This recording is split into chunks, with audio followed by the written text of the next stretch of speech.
اللہ جی آپ کی عبادت کرتے ہیں اور آپ سے مدد چاہتے ہیں۔ یا اللہ پوری دنیا کے انسانوں پر اپنا فضل، اپنا کرم، اپنا رحم نازل فرما۔ یا اللہ جو بیمار ہیں شفا عطا فرما، جو تنگ دست ہیں تنگ دستی کو دور فرما، جو پریشان حال ہیں ان کے لیے آسانیاں پیدا فرما۔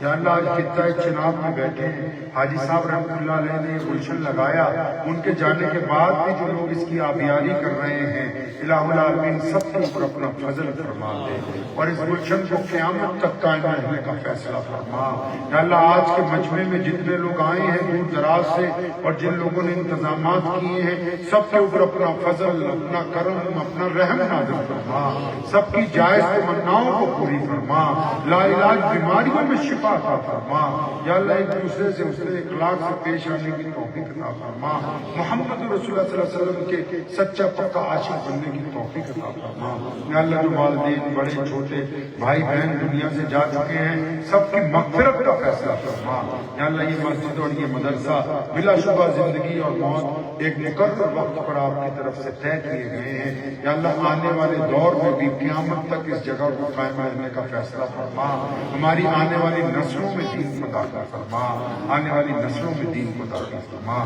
یہ مختصر ترین دعائیں ہیں، انہیں پیارے پیغمبر جناب محمد صلی اللہ علیہ وسلم کے صدقے قبول فرما لیجیے۔ اللہم بارک علی محمد وعلی آل محمد کما بارکت علی ابراہیم وعلی آل ابراہیم انک حمید مجید، وصلی اللہ تعالی علی خیر خلقہ اجمعین۔